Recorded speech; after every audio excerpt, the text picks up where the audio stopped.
Good morning. Good morning.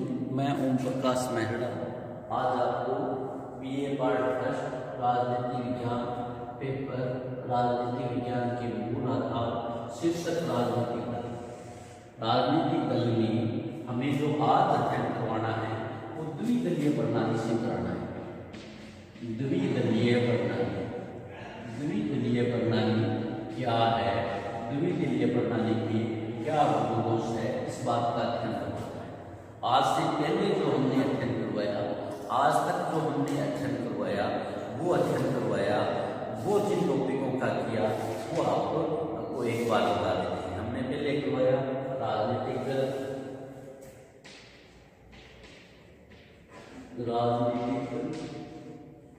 दल, उसके बाद जो हमारा अध्ययन था राजनीतिक दलों का महत्व, फिर था उत्पत्ति के आधार, राजनीतिक दलों की उत्पत्ति के आधार, राजनीतिक दलों का महत्व, राजनीतिक दलों की उत्पत्ति के आधार, परिभाषा, राजनीतिक दलों की परिभाषा क्या है, राजनीतिक दलों के तत्व, राजनीतिक दल महत्व, उत्पत्ति के आधार, परिभाषा, तत्व, राजनीतिक दलों के कार्य क्या क्या है, राजनीतिक दलों में कार्य या फिर भूमिका। फिर हमारा था दल प्रणाली का मूल्यांकन में हम दो चीजों का मूल्यांकन किया था, एक तो इसके गुण और दोष, गुण और दोष का मूल्यांकन किया था। मूल्यांकन द्वारा हमने ये समझने का अध्ययन किया था कि राजनीतिक दलों के गुण क्या है, राजनीतिक दलों के दोष क्या है, दलीय पद्धति के दोष क्या है। फिर हमारा था दलीय पद्धति को दोषों को दूर करने के उपाय, दोषों को दूर करने के उपाय, और फिर हमारा जो अध्ययन था रूप, राजनीतिक दलों के रूप या दल प्रणाली के रूप, दल प्रणाली के रूप, दल प्रणाली के रूप में हमने 3 रूपों का अध्ययन किया था। एक क्या था, एक दलीय प्रणाली, एक दलीय प्रणाली। दूसरा क्या था, द्विदलीय प्रणाली, द्विदलीय प्रणाली।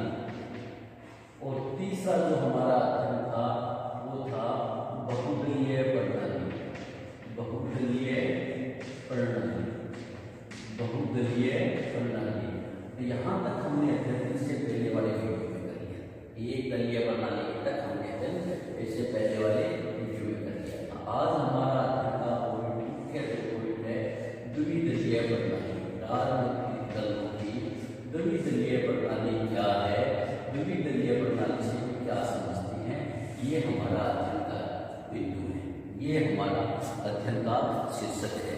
द्विदलीय प्रणाली, एक दलीय प्रणाली का तो सीधा सा मतलब था जहाँ एक दल की व्यवस्था हो, वो द्विदलीय प्रणाली है। इसका उदाहरण हमने सोवियत रूस के देशों को दिया, इसका अध्ययन हमने साम्यवाद के देशों को लिया, जिसमें चीन और सोवियत संघ की बात हुई। द्विदलीय प्रणाली का अध्ययन हमने ब्रिटेन और अमेरिका को लिया, जहां 2 दलों की सरकार है। जब द्विदलीय प्रणाली का मतलब यह है कि जब एक देश की राजनीति में केवल 2 ही प्रमुख दल हो तो उसे हम द्विदलीय प्रणाली कहते हैं। जब एक ही देश की राजनीति में केवल एक ही दल प्रमुख हो तो एक दलीय प्रणाली, जब देश की राजनीति में 2 दल प्रभावी हो तब द्विदलीय प्रणाली, जब देश की राजनीति दलों में बहुत सारे दल प्रभावी हो तो बहुदलीय प्रणाली। तो हमारा अध्ययन जो आज का अध्ययन है वो है द्विदलीय। जब एक देश की राजनीति में केवल 2 ही प्रमुख राजनीतिक दल हो तो उसे द्विदलीय प्रणाली कहते हैं। द्विदलीय प्रणाली वाले देशों में 2 से अधिक राजनीतिक दल का गठन का वैधानिक प्रतिबंध नहीं होता, 2 से अधिक प्रतिबंध तो नहीं होता, परंतु प्रभावी 2 ही होते हैं। 2 दो से अधिक राजनीतिक दल हो सकती हैं, लेकिन वे इतने छोटे होते हैं कि उनका राजनीति में विशेष प्रभाव नहीं होता, उन्हें शासन में भागीदारी प्राप्त नहीं होती। उदाहरण के लिए हम इंग्लैंड यूएसए का उदाहरण ले सकते हैं। इंग्लैंड में अनुदान दल और श्रमिक दल, अच्छा, और जो हमारा यूएसए है वहाँ दो प्रमुख दल है, रिपब्लिक दल और डेमोक्रेटिक दल। इसके अंतर्गत सामान्य राजनीतिक दल का काम मंत्रिमंडल का निर्माण करना होता है, दूसरे राजनीतिक दल विरोधी दल के रूप में कार्य करते हैं। तो हमारा इसका पॉइंट है द्विदलीय प्रणाली के लाभ। द्विदलीय प्रणाली के लाभ। द्विदलीय प्रणाली के लाभ क्या है? द्विदलीय प्रणाली से शासन तंत्र को क्या फायदा होता है? वास्तविक प्रतिनिधि सरकार की स्थापना। पहला फायदा है वास्तविक प्रतिनिधि सरकार की स्थापना। वास्तविक प्रतिनिधि सरकार की स्थापना। सबसे मुख्य लाभ यह रहता है द्विदलीय प्रणाली में। द्विदलीय प्रणाली का सबसे मुख्य लाभ यह है कि इसमें वास्तविक प्रतिनिधि सरकार स्थापित होती है। प्रजातंत्र का वास्तविक अभिप्राय यह है कि जनता के द्वारा सरकार का निर्माण किया जाए। बहुदलीय शासन प्रणाली के तहत, बहुदलीय दलीय पद्धति के तहत अंतर्गत सरकार का निर्माण जनता नहीं करती, बल्कि राजनीतिक दलों द्वारा समझौता करके किया जाता है।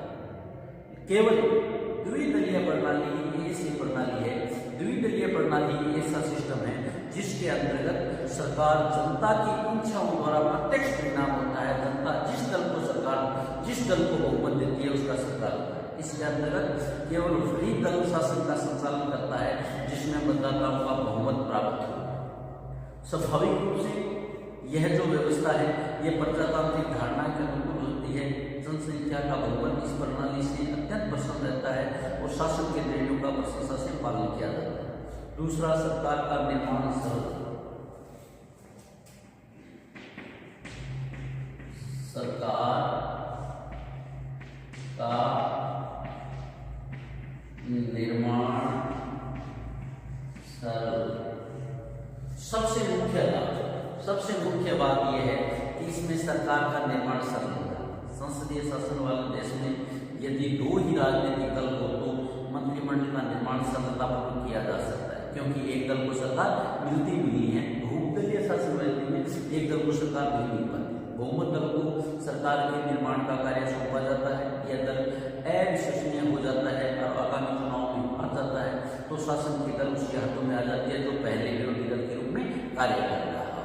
दूसरा, शासन के स्थायित्व और निरंतरता। शासन का स्थायित्व और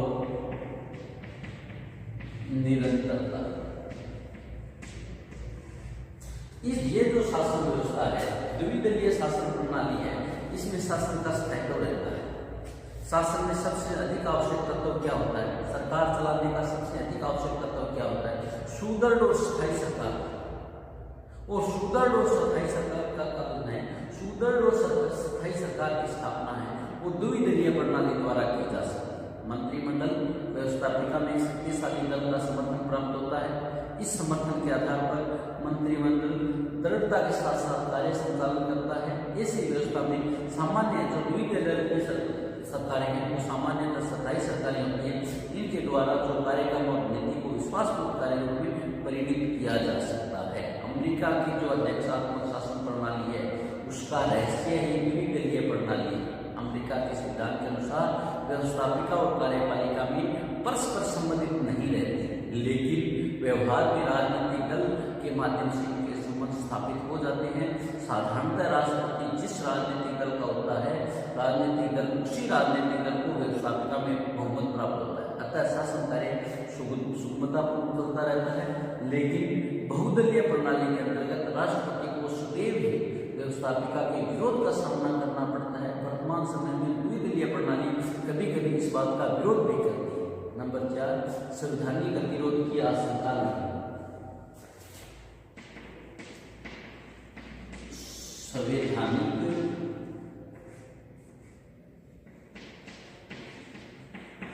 गतिरोध की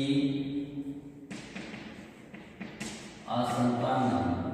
कभी कभार सरकारों के गठन में संवैधानिक बहुदलीय शासन प्रणाली के कारण संवैधानिक गतिरोध हो जाता है। बहुदलीय प्रणाली के अंतर्गत ऐसी घटना उत्पन्न हो जाती है कि कोई भी राजनीतिक दल अकेले या पास पड़ोस मुद्दे के साथ सरकार का निर्माण नहीं कर पाता। संवैधानिक गतिरोध की स्थिति उत्पन्न हो जाती है कि किसको सरकार बनाने के लिए आमंत्रित किया जाए। लेकिन द्विदलीय प्रणाली में कभी भी संवैधानिक गतिरोध नहीं होता, क्योंकि परस्पर विरोधी दल वर्तमान शासन का अंतर्गत शासन व्यवस्था के अधिकार करने के लिए तत्पर रहता है। नंबर 5, शासन में एकता और उत्तरदायित्व का शासन में एकता और उत्तरदायित्व का शासन। द्विदलीय प्रणाली के तहत द्विदलीय प्रणाली में शासन में एकता रहती है, शासन में उत्तरदायित्व की व्यवस्था रहती है, शासन में उत्तरदायित्व की व्यवस्था। शासन ठीक प्रकार से कार्य कर पाता है, शासन अच्छा कार्य कर पाता है। शासन कार्य सफलता के लिए सत्ता का एकीकरण होना आवश्यक है। शासन व्यवस्था में इस एकता में द्विदलीय प्रणाली के अंतर्गत ही संभव है। इसके अतिरिक्त द्विदलीय प्रणाली के शासन की कुशलता अकुशलता का उत्तरदायित्व आसानी से स्थापित किया जा सकता है, क्योंकि राजनीतिक दल बहुमत में होता है। शासन संबंधी सभी कार्यों का उत्तरदायित्व उसी पर होता है। बहुदलीय व्यवस्था के अंतर्गत किसी एक राजनीतिक दल स्पष्ट बहुमत न होने के कारण शासन का उत्तरदायित्व निश्चित नहीं होता। नंबर 6, संगठित विरोधी।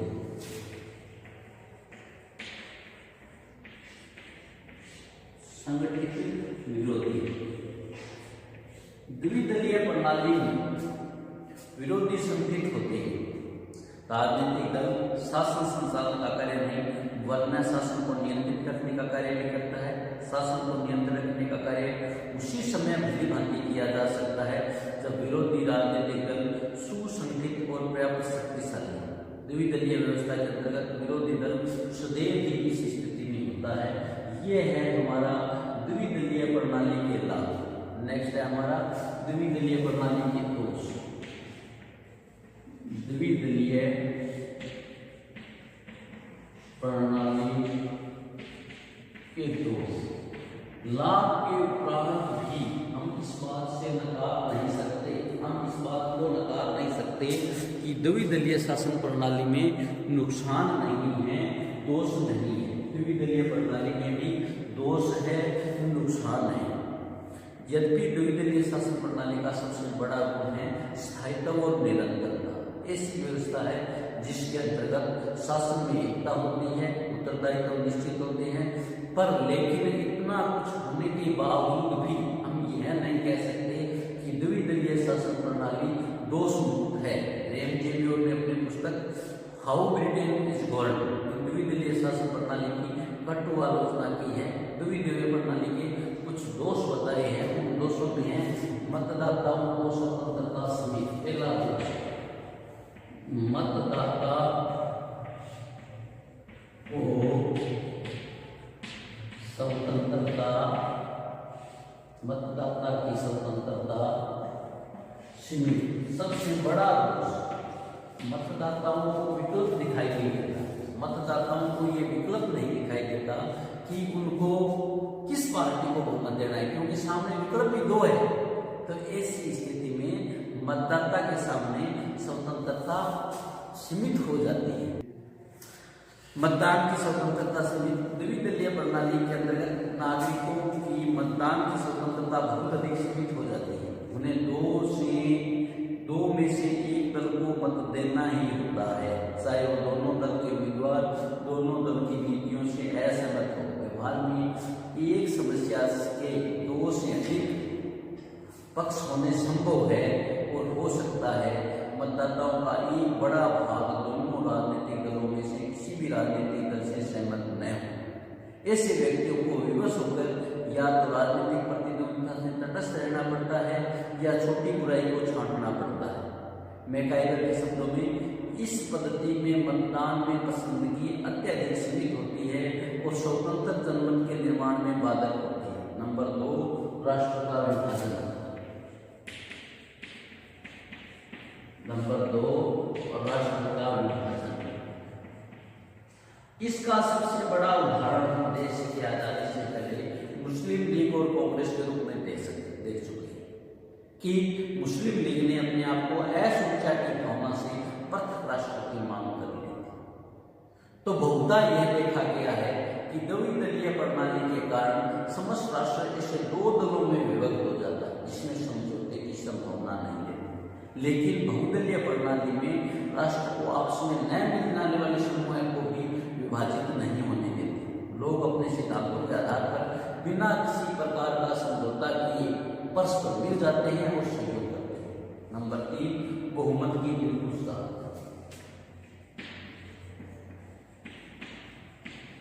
बहुमत की निर्भुलता।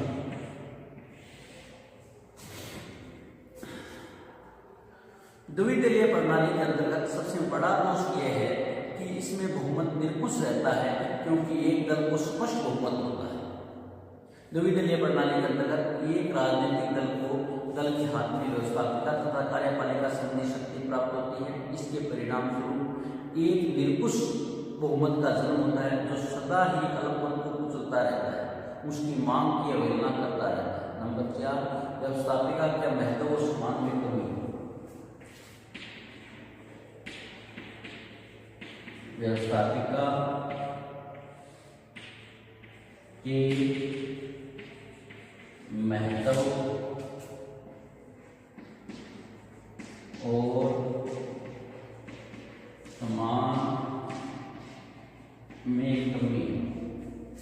और सम्मान में कमी द्विदलीय व्यवस्था के अंतर्गत व्यवस्थापिका के महत्व में कमी हो जाती है क्योंकि व्यवस्थापिका का बहुमत दल सदैव ही मंत्रिमंडल का समर्थन करता रहता है। अतः समष्टि रूप से व्यवस्थापिका सत्ता सीमित हो जाती है। द्विदलीय व्यवस्था के अंतर्गत व्यवस्थापिका और दल के सदस्य कार्यपालिका के इच्छानुसार मत देने वाला यंत्र मात्र बन के रह जाते हैं। नेक्स्ट है मंत्रिमंडलीय तानाशाही।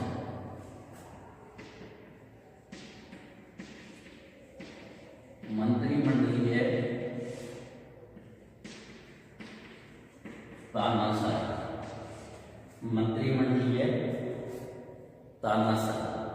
कुछ विद्वानों का यह भी मानना है, कुछ विद्वानों का यह भी कहना है कि द्विदलीय प्रणाली में मंत्रिमंडल की तानाशाही का विकास होता है।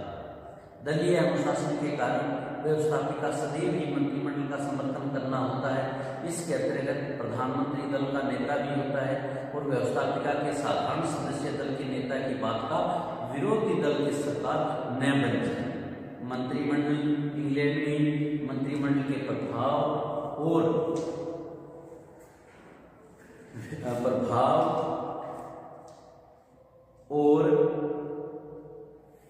समान में वृद्धि, लोक सदन के समान में कमी होने का एक प्रमुख कारण द्विदलीय शासन प्रणाली है। नंबर 6 अनावश्यक विरोध।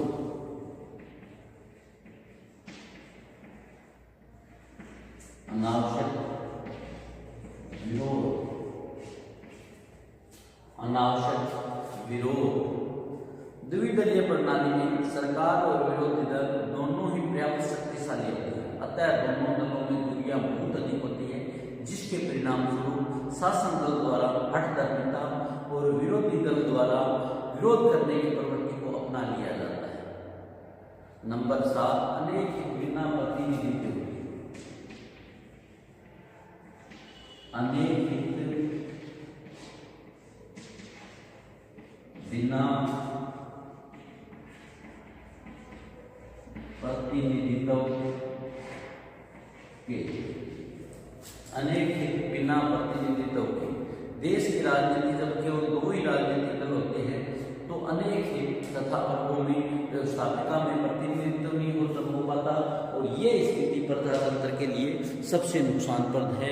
ये स्थिति प्रजातंत्र के लिए सबसे नुकसानप्रद है। तो आज हमने BA पार्ट फर्स्ट राजनीति विज्ञान पेपर राजनीति विज्ञान के मूल आधार और शीर्षक राजनीतिक दल द्विदलीय शासन प्रणाली। द्विदलीय शासन प्रणाली क्या है और इसके गुण क्या है, दोष क्या है, हमने इस अध्ययन को करने से पहले, हमने इस अध्ययन को समझने से पहले सबसे पहले राजनीतिक दलों को समझा, फिर राजनीतिक दलों के महत्व की बात की, उत्पत्ति के आधार की बात की, परिभाषाएं बताई, राजनीतिक दलों के तत्व बताए, राजनीतिक दलों के कार्यों के बाद हमने राजनीतिक दलों का मूल्यांकन किया कि उनके गुण और दोष क्या है। फिर हम उन दोषों को दूर करने के उपाय बताए। फिर हमने दल प्रणाली के रूपों की बात की। दल प्रणाली के 3 रूप है, एकदलीय प्रणाली, द्विदलीय प्रणाली और बहुदलीय प्रणाली। एकदलीय प्रणाली का हमने पूर्व में अध्ययन किया। आज हमारा था द्विदलीय प्रणाली और बहुदलीय प्रणाली का अध्ययन हम कर रहे हैं। द्विदलीय प्रणाली में हमने द्विदलीय प्रणाली के अर्थ को समझा और द्विदलीय प्रणाली के लाभ देखे। द्विदलीय प्रणाली के 6 लाभ है, वास्तविक प्रतिनिधि सरकार की स्थापना, सरकार का निर्माण सरल, शासन का स्थायित्व और निरंतरता, संवैधानिक गतिरोध की आशंका नहीं, शासन में एकता उत्तरदायित्व की व्यवस्था, श्रम के विरोधी। और फिर हम द्विदलीय दल प्रणाली के दोषों की बात की। मतदाता की स्वतंत्रता सीमित, राष्ट्र की विभाजन, बहुमत की निरंकुशता, व्यवस्थापिका के महत्व और सम्मान में कमी, मंत्रिमंडलीय तानाशाही, अनावश्यक विरोध, अनेक की बिना प्रतिनिधित्व के। थैंक यू, धन्यवाद। आज हम इतना ही करेंगे, कल हम करेंगे बहुदलीय प्रणाली। सभी विद्यार्थी इसे पढ़े और ध्यान से पढ़ते रहे। थैंक यू, धन्यवाद।